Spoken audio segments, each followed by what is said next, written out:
नमस्कार। आज मेरा ज्योग्राफी का क्लास नंबर 2 होगा। पेज नंबर 1 से लेकर के 10 तक इसमें पढ़ा चुके हैं। तो आज 11 पेज से लेकर के देखते हैं कहाँ तक होता है। तो मृदा है यानी कि सॉइल। तो भारत की मृदाओं का वर्गीकरण, भारत में जो मृदाओं का जो वर्गीकरण किया गया है, कह रहा है कि उत्पत्ति, रंग, संयोजन तथा अवस्थिति के आधार पर इसका वर्गीकरण किया गया हुआ है। तो कुल कितने भागों में इसका वर्गीकरण किया गया हुआ है? तो 8 भागों में किया गया हुआ है। ठीक है। इसमें से कह रहा है जलोढ़ मृदा हो गया, काली मृदा, लाल और पीली मृदा हो गया, लैटेराइट मृदा हो गया, शुष्क मृदा हो गया, लवणीय हो गया, पीठ हो गया और वन मृदा हो गया। कह रहा है कि मृदा शब्द की उत्पत्ति लैटिन भाषा के शब्द सोलम से हुई है, जिसका शाब्दिक अर्थ होता है फर से। तो क्वेश्चन पूछ सकता है कि मृदा शब्द की उत्पत्ति किस भाषा से हुई है? तो ये लैटिन भाषा के शब्द से हुई है, जिसका अर्थ क्या होता है? सोलम से हुई है, जिसका शाब्दिक अर्थ क्या होता है? फ्लोर यानी कि फर्श होता है।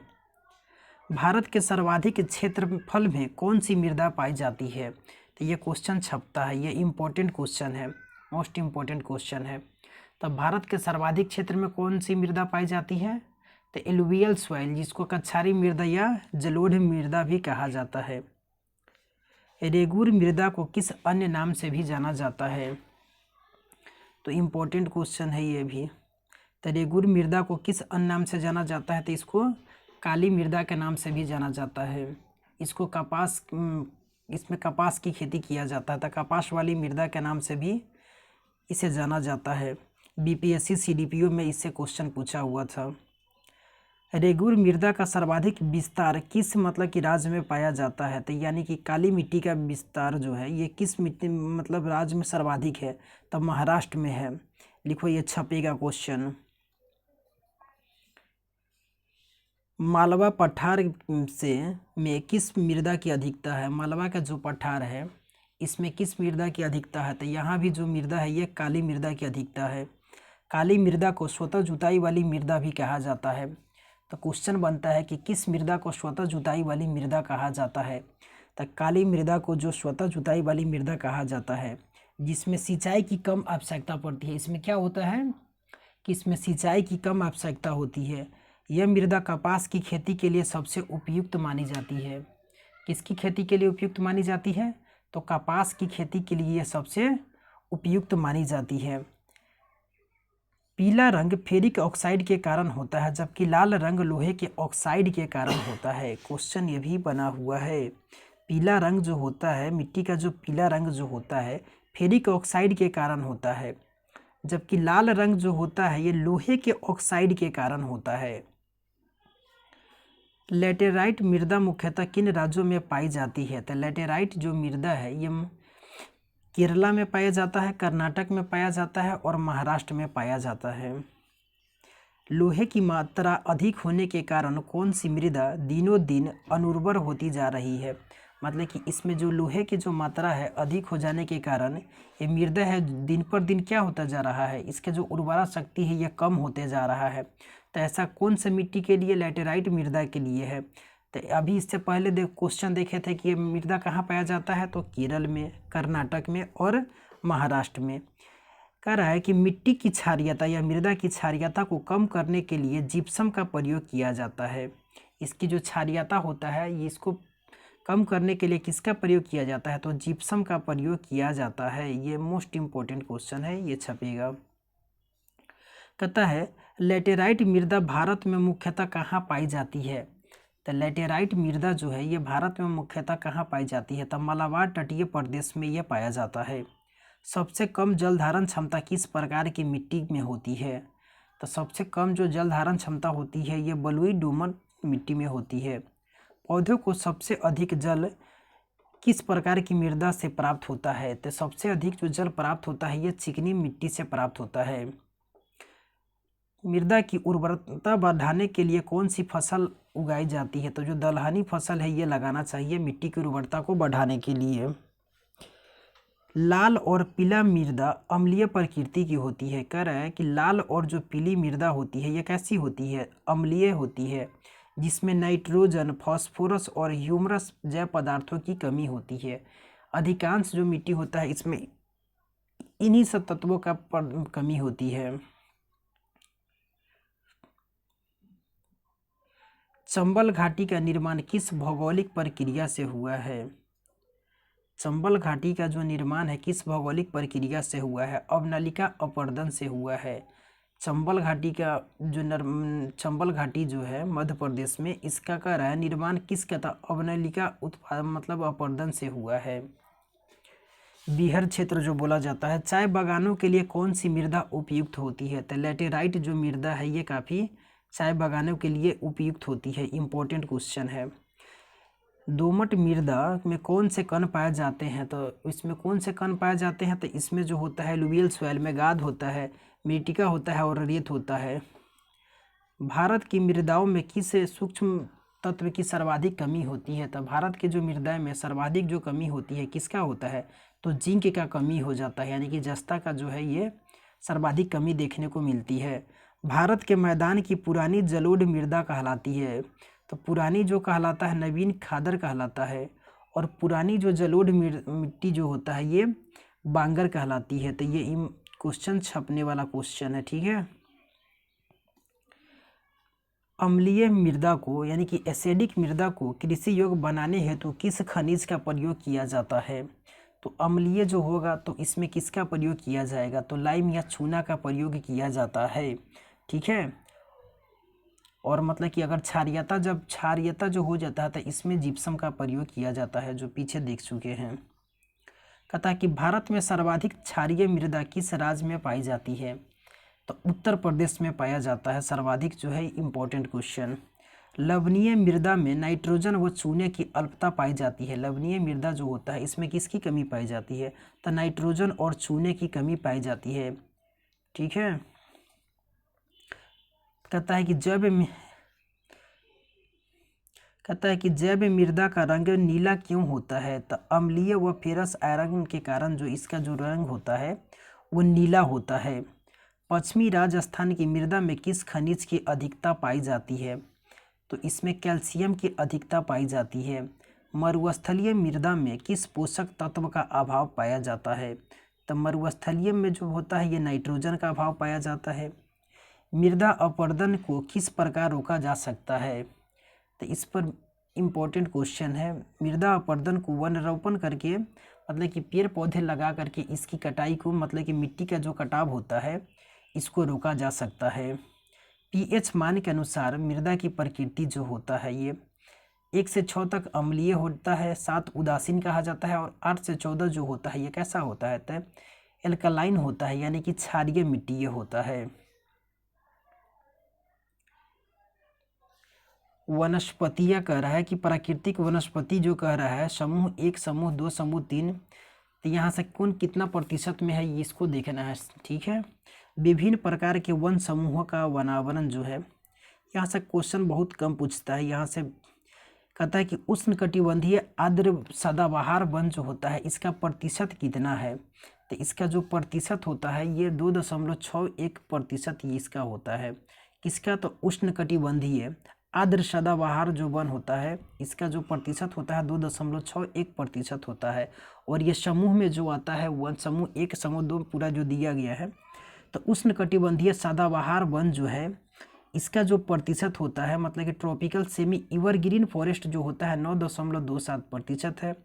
उष्णकटिबंधीय नम पर्णपाती जो वन है इसका 17.65% है। सबसे ज़्यादा जो अगर किसी का प्रतिशत है तो वो है 40.86%। उष्णकटिबंधीय शुष्क पर्णपाती वन जो पौधे अपना पत्ता गिरा देता है उसमें है, तो सबसे ज़्यादा जो ये होता है उष्णकटिबंधीय शुष्क पर्णपाती वन, ये याद रखिएगा, ठीक है। इसका 40.86% होता है। अल्पाइन जो होता है 1.96%, जो अल्पाइन जो वन है, उप अल्पाइन और अल्पाइन जो है ये 1.96% है। माउंटेन समशीतोष्ण वन 2.66% है। तो इसका जो कौन सा वन का परसेंटेज है वो दिया गया हुआ है, तो उसको एक बार देख लीजिएगा। कहता है कि भारत के सर्वाधिक बृहद क्षेत्र में किस प्रकार के वन पाए जाते हैं? तो अभी हमने देखे हैं कि उष्णकटिबंधीय शुष्क पर्णपाती वन जो था इसका प्रतिशत कितना था, तो इसका जो सबसे ज़्यादा जो था इसका प्रतिशत 41.86, कहीं कहीं लगभग 41 इसको मान करके चलिए कि 41% से 42% के लगभग में ये वन पूरे पाया जाता है। कहता है कि उष्णकटिबंधीय सदाबहार वनों में, सदाबहार वन इसमें क्या होता है कि हमेशा जो होता है एक समान, मतलब कि इसमें सदाबहार वन होता है तो इसमें जो होता है वार्षिक वर्षा जो कितना होता है तो 200 सेंटीमीटर से अधिक होती है। यहाँ जो वनस्पति पेड़ पौधे होते हैं अपना पत्ता नहीं गिराते हैं, ठीक है। कहता है कि भारतीय वनस्पति सर्वेक्षण के संस्थापक सर जॉर्ज किंग थे तथा इसकी स्थापना 13 फरवरी 1890 को हुई थी। किसका? तो भारतीय वनस्पति सर्वेक्षण का स्थापना कब हुआ था? तो 13 फरवरी 1890 ईस्वी को हुआ था। तो ये इम्पोर्टेंट हो जाता है, याद रखिएगा ये। कहता है कि भारत में सिनकोना वृक्ष कहाँ पाया जाता है? तो भारत में जो सिनकोना वृक्ष है ये दार्जिलिंग में पाया जाता है। लिखिए इसको, छपने वाला क्वेश्चन में इसको नोट कीजिए, ठीक है। भारत में सिनकोना वृक्ष जो है ये दार्जिलिंग में पाया जाता है। कत्था बनाने हेतु किस वृक्ष की लकड़ी का प्रयोग किया जाता है? तो ये जो खेजड़ी जो होता है या खैर जो होता है उसका प्रयोग किया जाता है इसका। कहता कि सामाजिक वानिकी में प्रयुक्त बहुउद्देशीय वृक्ष का उदाहरण कौन सा है? तो खेजड़ी है। भारत में वन संरक्षण अधिनियम किस वर्ष पारित किया गया? तो 1980 में इसे पारित किया गया। वन संरक्षण अधिनियम जो है भारत में 1980 में इसको पारित कर दिया गया। सागौन तथा साल के वृक्ष किस प्रकार के वनों में पाए जाते हैं? तो सागौन और साल का जो वृक्ष होता है उष्णकटिबंधीय आर्द्र पर्णपाती वनों में पाया जाता है। पश्चिमी हिमालय की शीतोष्ण पेटी में देवदार वृक्षों का बाहुल्य है। कहाँ पर? तो पश्चिमी हिमालय में, पूर्वी हिमालय और पश्चिमी हिमालय में। लेकिन देवदार वृक्षों का जो सबसे अधिकता है वो कहाँ पर है? तो पश्चिमी हिमालय में देखने को मिलता है। बांस की कौन सी प्रजाति छत्तीसगढ़ में सर्वाधिक पाई जाती है? तो लाठी बांस जो होता है जिससे वो सबसे ज़्यादा जो पाया जाता है ये छत्तीसगढ़ में पाया जाता है। भारतीय वन प्रबंधन संस्थान की स्थापना वर्ष 1982 में भोपाल में की गई थी।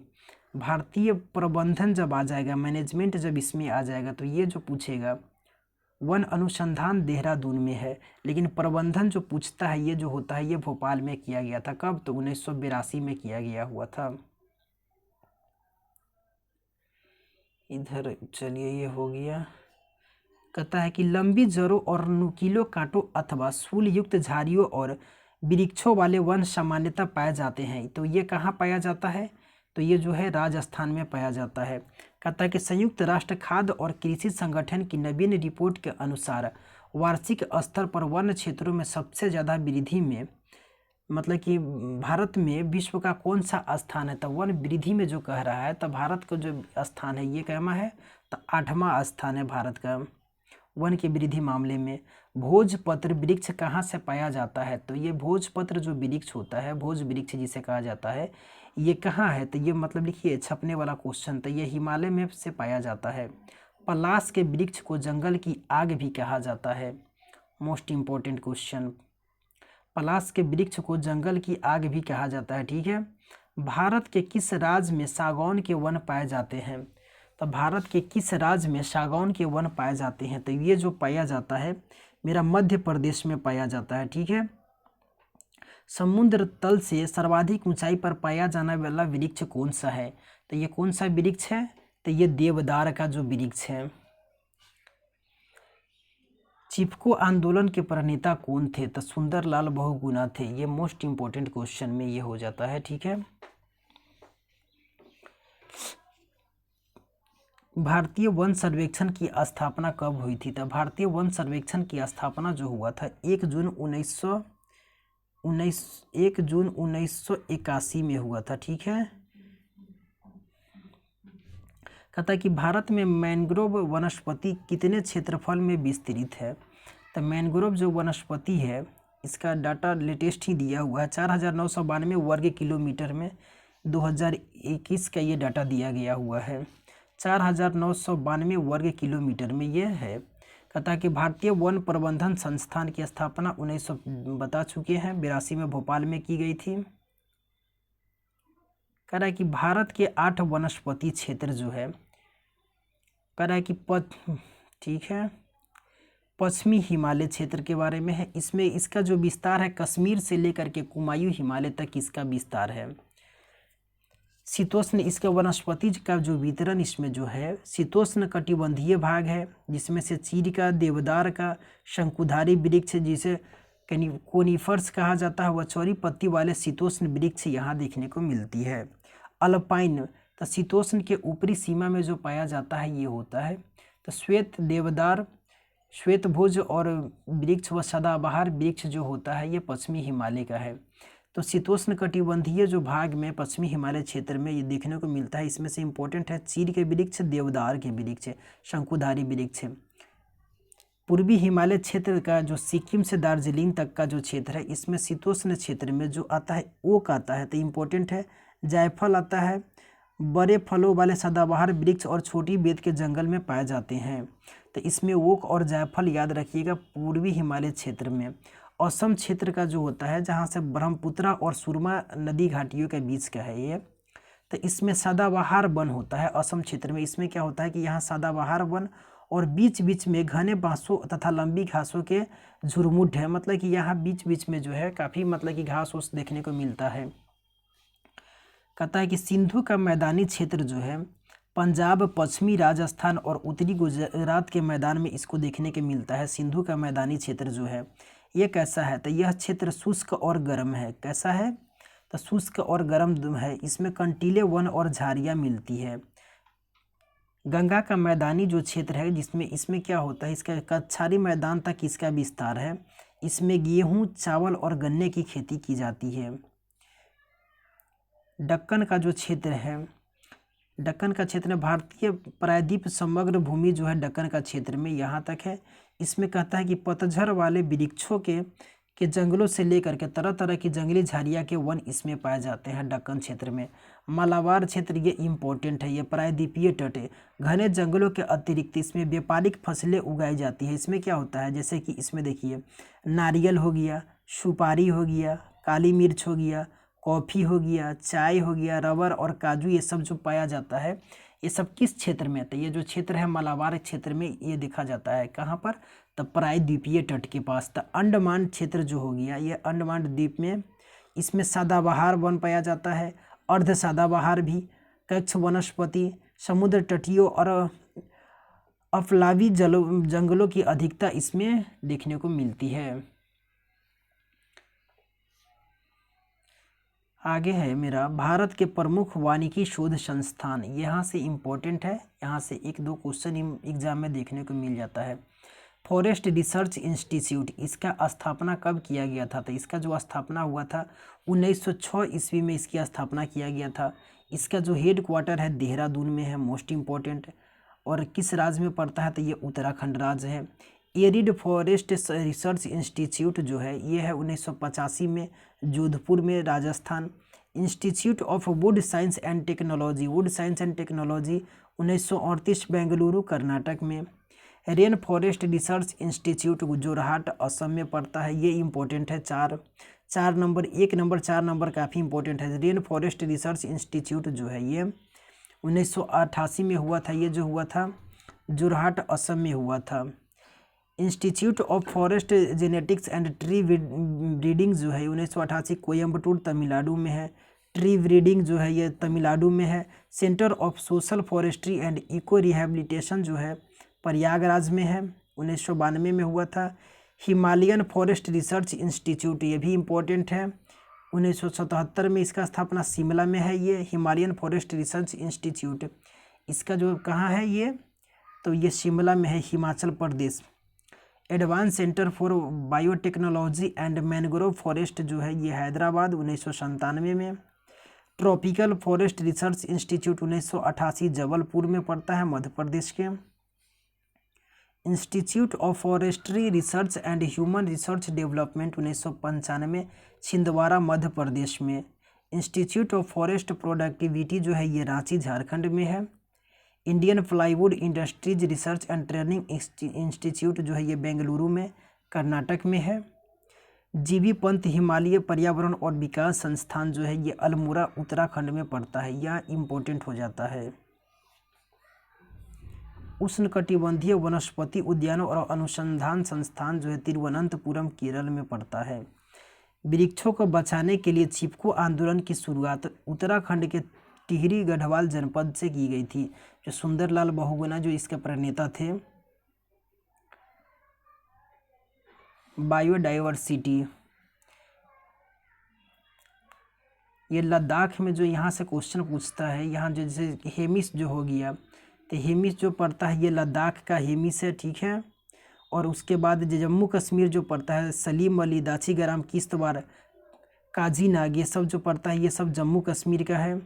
उसके बाद यहाँ हरियाणा के कालेसर सुल्तानपुर ये हरियाणा में है। राजस्थान के मुकुंदरा हिल्स डेजर्ट, केवलादेव, रणथंभौर, सरिस्का, ये सब राजस्थान का है।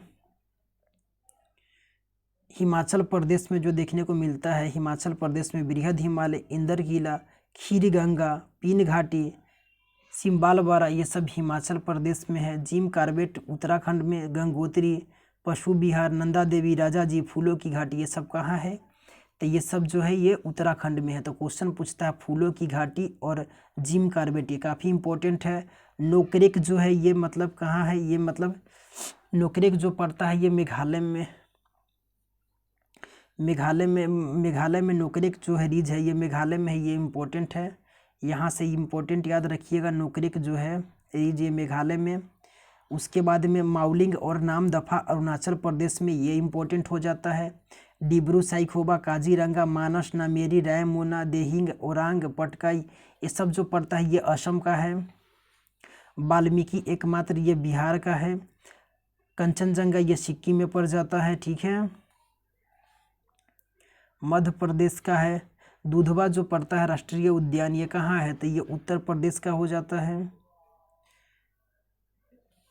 मध्य प्रदेश का बांधवगढ़, फॉन्सिल, कान्हा, माधव, पेंच, डायना, ये सब याद करना है, ये सब याद कर लीजिएगा। पन्ना, संजय, सतपुरा, वनजीव, ये सब जो है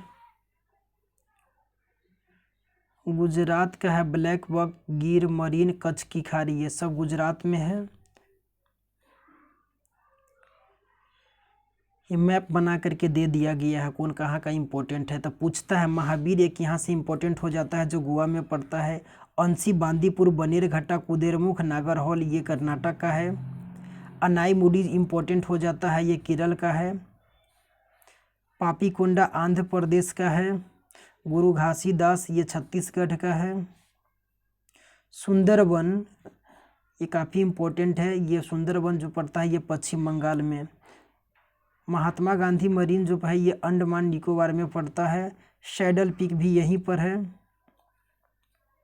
विलुप्त हो रहे जीवों तथा पेड़ पौधों के जीनों के संरक्षण हेतु नॉर्वे द्वारा अंतर्राष्ट्रीय जीन बैंक की स्थापना की जा रही है।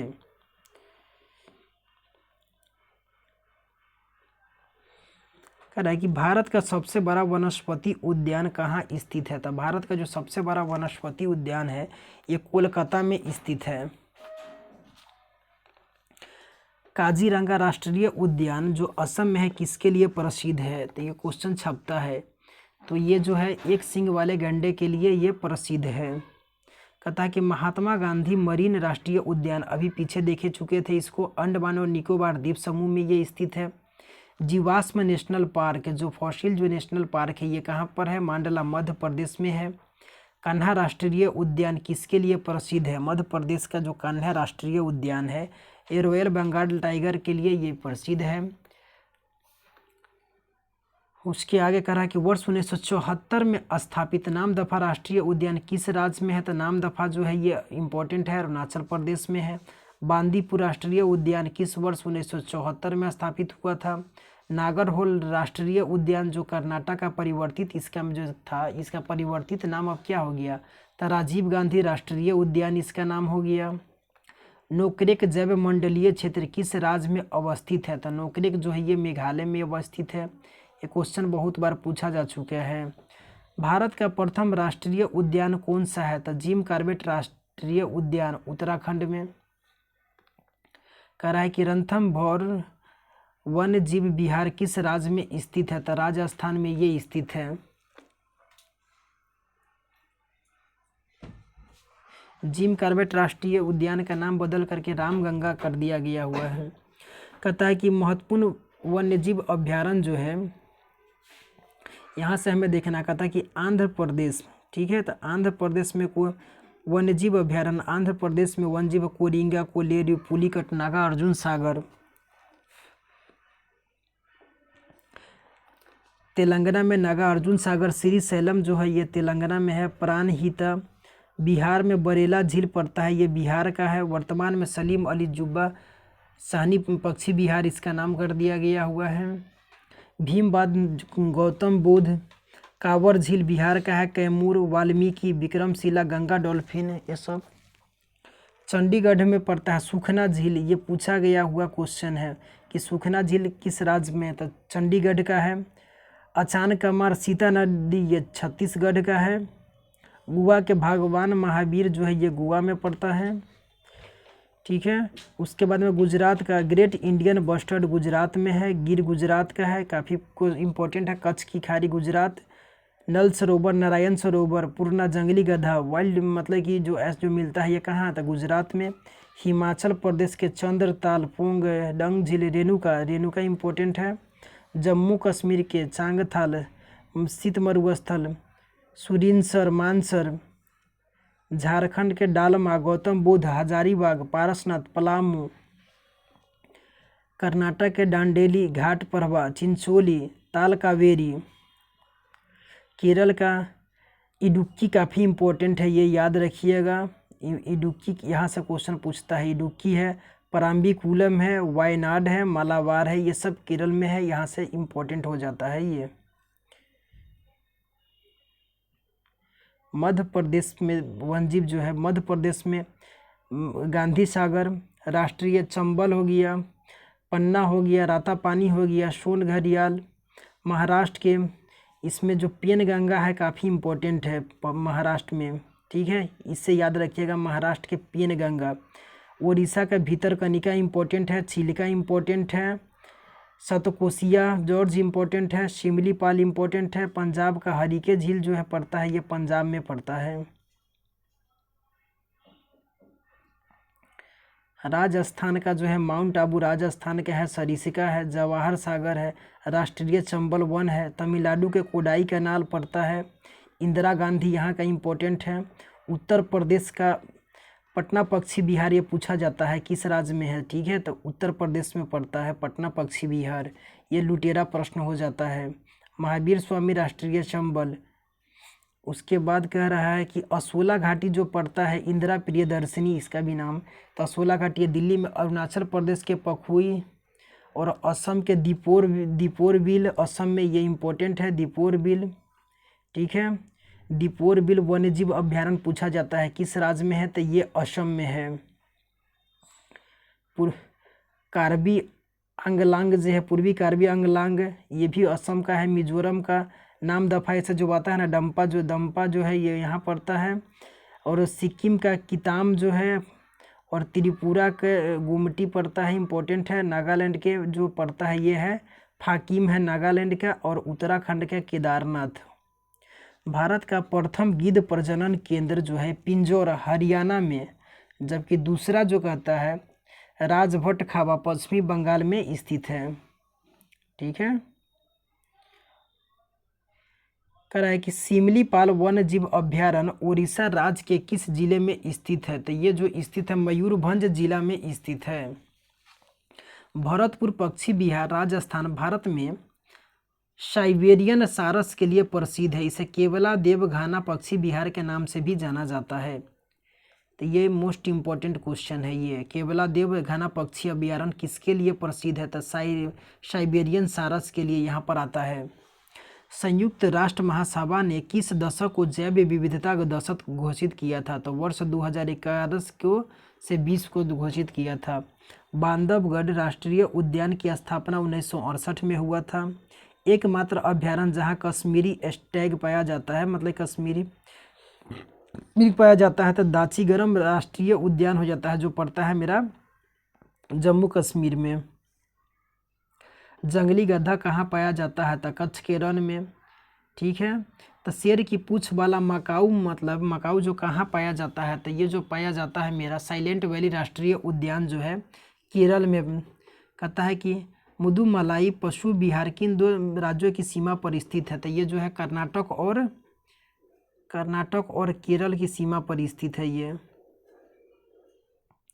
केरल स्थित पेरियार राष्ट्रीय उद्यान हाथी अभयारण्य और बाघ अभयारण्य के लिए जाना जाता है। ये हाथी और बाघ दोनों के लिए ये जाना जाता है। मानस वन्यजीव विहार किस राज्य में स्थित है? तो मानस जो पड़ता है ये मेरा असम में पड़ता है। पता नहीं, सारा का सारा पीडीएफ इधर से राइट साइड से कट जाता है। पहले लेते हैं उस समय सही रहता है, लेकिन बाद में पूरा कट जाता है। एडिट का उस समय अपने आप लेता है। विश्व बाद में जो क्रॉप होता है ना, यहीं से ये स्वतः ले लेता है क्रॉप ना, इसमें कट जाता है। विश्व का एकमात्र तैरता हुआ राष्ट्रीय उद्यान कौन सा है? तो ये छपने वाला क्वेश्चन है, काफ़ी इंपॉर्टेंट क्वेश्चन है। ठीक है। तो विश्व का एकमात्र तैरता हुआ राष्ट्रीय उद्यान जो है ये केवल लामजाओ पड़ता है, जो मणिपुर में पड़ता है। महत्वपूर्ण पर्यावरणीय दिवस जो है तो यहाँ से इम्पोर्टेंट हो जाता है। राष्ट्रीय विज्ञान दिवस पूछ रहा है, तो ये कब मनाया जाता है? राष्ट्रीय विज्ञान दिवस तो 28 फरवरी को मनाया जाता है। और विश्व वानिकी दिवस जो होता है 21 मार्च को होता है।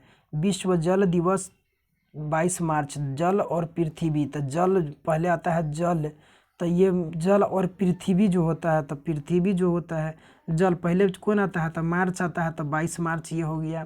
पृथ्वी मतलब कि 22 अप्रैल को मनाया जाता है। तो जल 2 अक्षर, पृथ्वी 3 अक्षर, तो मार्च में ये हो गया जल, और पृथ्वी 22 अप्रैल में आ जाता है। विश्व मौसम विज्ञान दिवस कब मनाया जाता है? तो ये जो मनाया जाता है 23 मार्च को मनाया जाता है। अर्थ आवर दिवस जो मनाया जाता है मार्च का अंतिम शनिवार, ये चेंज होते रहता है। विश्व स्वास्थ्य दिवस 7 अप्रैल को मनाया जाता है। पृथ्वी दिवस कब है? तो 22 अप्रैल को भी बताए थे, ये इम्पोर्टेंट है पृथ्वी। और विश्व जैव विविधता दिवस 22 मई, ये भी इम्पोर्टेंट है। तंबाकू मुक्ति दिवस 31 मई को है। विश्व पर्यावरण दिवस 5 जून को मनाया जाता है। विश्व जनसंख्या दिवस जो है 11 जुलाई को मनाया जाता है। विश्व बाघ दिवस जो मनाया जाता है 29 जुलाई को मनाया जाता है। विश्व ओजोन दिवस 16 सितंबर। विश्व गैंडा दिवस जो है ये मनाया जाता है 22 सितंबर के समय। विश्व खाद्य दिवस 16 अक्टूबर, ये करेंट में बताए हुए थे अक्टूबर मंथ का जो वीडियो था उसमें। तो विश्व खाद्य दिवस 16 अक्टूबर। संयुक्त राष्ट्र दिवस 24 अक्टूबर को मनाया जाता है, यूएन डे। ठीक है। उसके बाद जो है विश्व पर्यावरण संरक्षण दिवस 25 नवंबर को। मानवाधिकार 10 दिसंबर इम्पोर्टेंट हो जाता है। राष्ट्रीय प्रदूषण रोकथाम दिवस 2 दिसंबर को मनाया जाता है। और राष्ट्रीय ऊर्जा संरक्षण दिवस जो मनाया जाता है ये मतलब 14 दिसंबर को मनाया जाता है। ये पर्यावरण से संबंधित इम्पोर्टेंट डे था। कहता है कि हिम तेंदुआ भारत में कहाँ पाया जाता है? तो हिम तेंदुआ जो भारत में है सॉरी, हिम तेंदुआ जो है भारत में ये सिक्किम में पाया जाता है। सारस किस राज्य का राजकीय पक्षी है? तो सारस जो है क्रेन जो है ये उत्तर प्रदेश का है। नल सरोवर पक्षी विहार किस राज्य में स्थित है? तो ये गुजरात में स्थित है। यूनेस्को द्वारा भारत के कितने जैव मंडल आरक्षित क्षेत्र की मान्यता दिया गया हुआ है? तो ये जो दिया गया हुआ है 11 क्षेत्रों को दिया गया हुआ है। कहता है गुजरात के कच्छ के रण में स्थित एशिया का जो सबसे बड़े घास के मैदान को किस नाम से जाना जाता है? तो बन्नी ग्रासलैंड के नाम से जाना जाता है। बन्नी ग्रासलैंड इम्पोर्टेंट क्वेश्चन है। गुजरात के कच्छ के रण में स्थित एशिया का सबसे बड़े जो मैदान को बन्नी ग्रासलैंड के नाम से जाना जाता है। कहता है कि भारत में जैव मंडल आरक्षित क्षेत्र की संख्या कितनी है? तो ये आरक्षित जो जैव मंडल क्षेत्रों की जो संख्या ये 18 है। कितना है?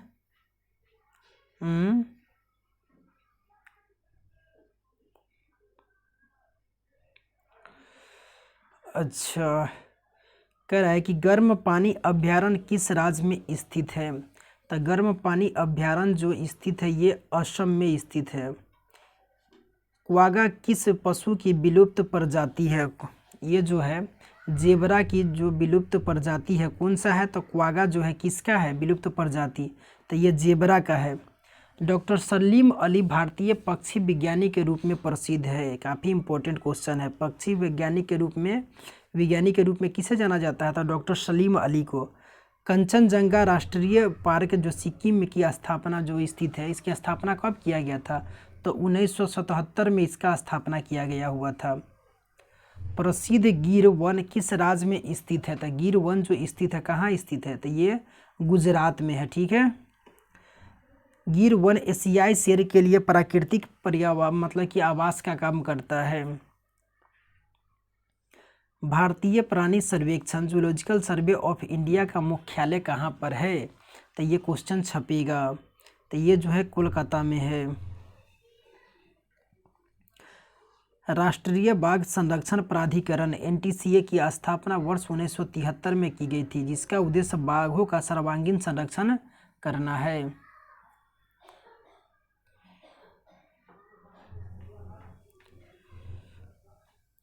पेज 16 के बाद पेज 17।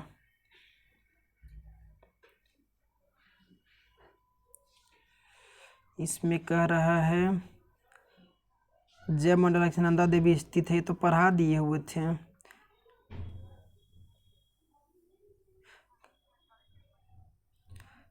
एक मिनट कहता है कि जय मंडल आरक्षित क्षेत्र नंदा देवी किस राज्य में स्थित है? तो ये जो स्थित है उत्तराखंड में है। भारत के किस राज्य केंद्र शासित प्रदेश में विविध समुद्री पेड़ पौधे तथा जंतुओं को संरक्षित करने के लिए जैव आरक्षित क्षेत्र स्थापित किया गया है? तो ये जो किया गया हुआ है विविध समुद्री पेड़ पौधे तथा जंतुओं को संरक्षित करने के लिए अंडमान और निकोबार द्वीप समूह में। कह रहे कि भारत के प्रथम जैव मंडल आरक्षित क्षेत्र नीलगिरी को वर्ष 2000 में यूनेस्को द्वारा जैव मंडल आरक्षित क्षेत्र घोषित किया गया। प्रथम जो जैव मंडल आरक्षित क्षेत्र किसको किया गया था? नीलगिरी को। कब? तो 2000 में यूनेस्को द्वारा। वर्तमान में कुल 12 जैव मंडल आरक्षित क्षेत्र यूनेस्को के नेटवर्क में शामिल है। वाल्मीकि कह रहा है तो पश्चिमी चंपारण में हो जाता है, बिहार का है। ठीक है। इसमें मैप बना करके दे दिया गया हुआ है कि कौन कहाँ पर है। तो जम्मू कश्मीर के वुलर झील, होकेरसर आर्द्रभूमि, सुरिनसर, मानसर झील ये सब जो पड़ता है ये कहाँ पड़ता है? तो ये जम्मू कश्मीर का है। लद्दाख का तसोकर आर्द्रभूमि, सोरोमोरी झील मतलब रेणुका चंद्रताल आसन ये सब हिमाचल प्रदेश का है। ब्यास, कांजली, हरी के नांगल, रोपर, केशोपुर ये सब पंजाब में पड़ता है। हरियाणा का सुल्तानपुर पक्षी अभ्यारण्य। बखीरा जो पड़ता है ये उत्तर प्रदेश का बखीरा वन्यजीव अभ्यारण्य जो है ये उत्तर प्रदेश में है। ठीक है। मध्य प्रदेश में भोज आर्द्रभूमि। शाक्य सागर जो पड़ता है ये शाक्य सागर कहाँ पर है? तो ये इम्पोर्टेंट है। मध्य प्रदेश में रुद्र सागर त्रिपुरा में। मिजोरम में पाला आर्द्रभूमि पड़ता है मिजोरम में। मणिपुर में लोकटक झील है। असम में दीपोर बिल है। बिहार में देख लिए हुए थे कांवर झील, ये सब देख लिए थे वो।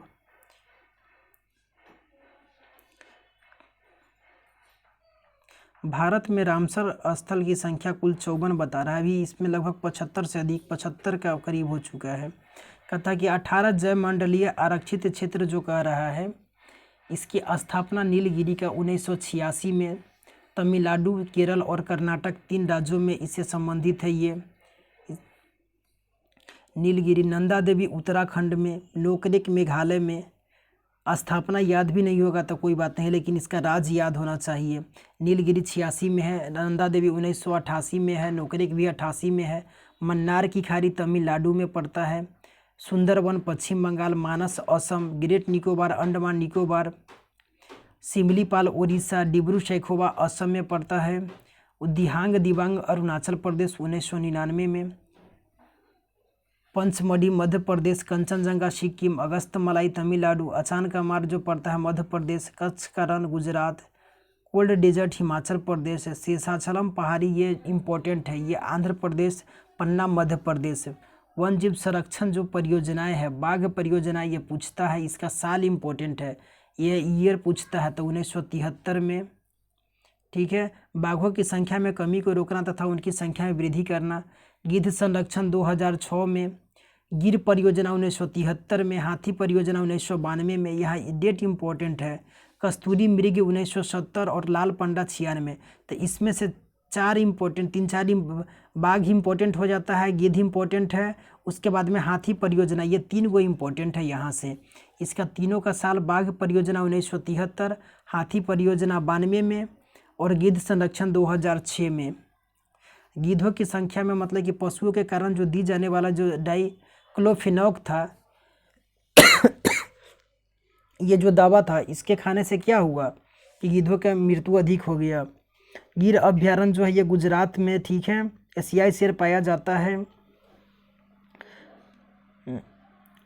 लाल पंडा। उसके बाद कछुआ संरक्षण 1975 में। एक और जो इम्पोर्टेंट है यहाँ, गैंडा प्रजनन परियोजना 1987 में, घड़ियाल 1975 में है। इसका साल याद रखिए, काफ़ी है, इम्पोर्टेंट है, ठीक है। कहता कि परवाल भिंतिया 60 से 70 मीटर तक गहरे स्वच्छ या कम लवणीय जल में 20 डिग्री सेल्सियस से 21 डिग्री सेल्सियस तापमान वाले क्षेत्र में क्या होता है कि ये पाई जाती है।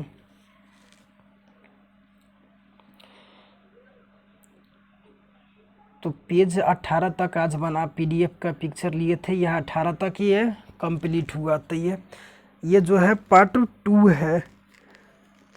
देखते हैं धीरे धीरे ये भी ज्योग्राफी का एनसीईआरटी का ख़त्म हो जाएगा। जो इम्पोर्टेंट होगा वो आप लोग भी अपना से देखते रहिएगा, पीडीएफ से इसका बुक लेकर के पढ़ते रहिएगा। ठीक है, धन्यवाद।